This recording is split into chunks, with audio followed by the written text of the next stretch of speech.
नमस्कार, ये है himachalavyabi.com और आप सुन रहे हैं ऑनलाइन रेडियो बुलेटिन। चलिए शुरुआत करते हैं आज की हेडलाइन से। यूपी में भीषण सड़क हादसा, बेकाबू ट्रक पलटने से 6 की मौत, 13 घायल। जल्द सस्ता हो सकता है पेट्रोल डीजल, 15 मार्च तक टैक्स घटाने की तैयारी में मोदी सरकार।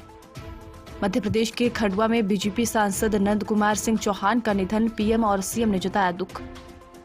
छेड़छाड़ का केस वापस नहीं लिया तो पीड़िता के पिता को दिन दिहाड़े मार दी गोली। दैनिक मामलों में गिरावट जारी, पिछले 24 घंटे में सामने आए 12,286 नए मामले। म्यांमार में सेना को घोषित किया गया आतंकवादी संगठन। दिल्ली से शिमला आ रही एचआरटीसी बस में सवार 2 युवकों के पास मिला चिट्टा, गिरफ्तार। अब समाचार विस्तार से। आपके स्वास्थ्य का प्रहरी श्री बालाजी हॉस्पिटल, कांगड़ा, हिमाचल।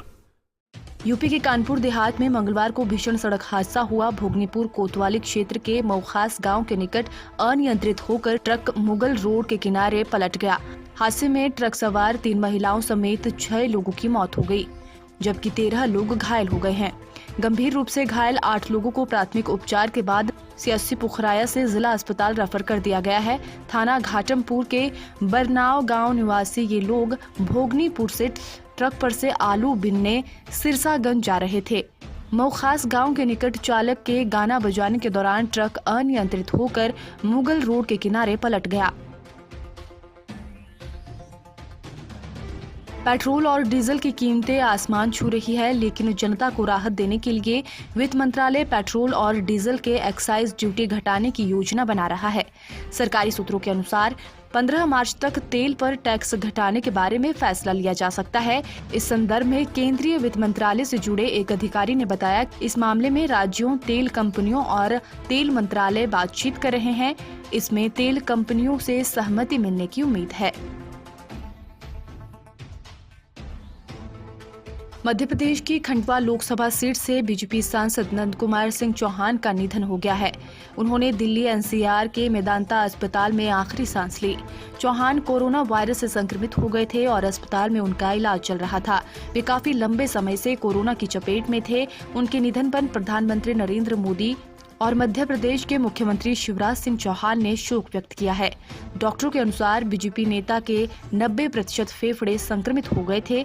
उन्हें दिल्ली के अस्पताल में एयरलिफ्ट करके लाया गया था, जहां मंगलवार तड़के उन्होंने अंतिम सांस ली। आज दोपहर को उनका पार्थिव शरीर एयर एम्बुलेंस के जरिए खंडवा हवाई पट्टी पर लाया जाएगा। देश में महिलाओं के खिलाफ बढ़ रहे अपराधों के बीच यूपी के हाथरस में एक दिल दहलाने वाला मामला सामने आया है।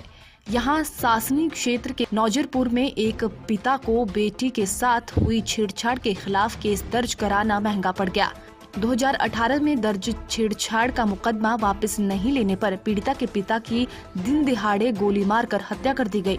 पीड़िता ने 4 नामजद सहित 6 लोगों के विरुद्ध थाने में शिकायत दर्ज करवाई है, जिसके आधार पर पुलिस ने 2 आरोपियों को गिरफ्तार भी कर लिया है।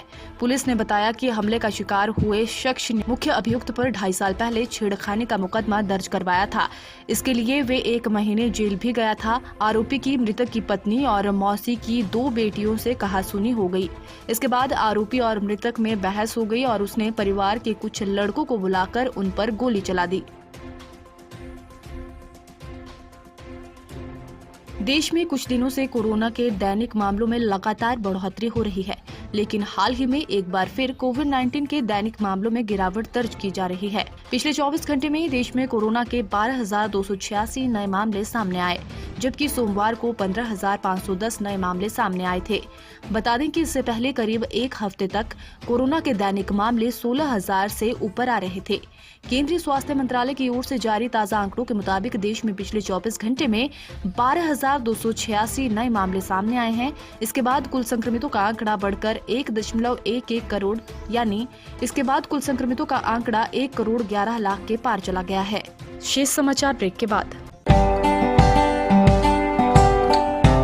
Shri Balaji multi speciality hospital, Kangra, जहां आपको एक ही छत के नीचे मिले बेहतरीन चिकित्सा सुविधाएं, cardiology, laparoscopic, general surgery, neuro surgery, orthopaedics, paediatric, radio diagnosis, urology, gastroenterology, ophthalmology, pathology, medicine, anaesthesia और डेंटल जैसी अत्याधुनिक और बेहतरीन चिकित्सा सुविधाएं। 24 घंटे इमरजेंसी सुविधा, 9 बेड के साथ critical care unit, cardiac monitor और डिफिब्रिलेटर्स, सेंट्रल ऑक्सीजन लाइन और वेंटिलेटर सुविधा।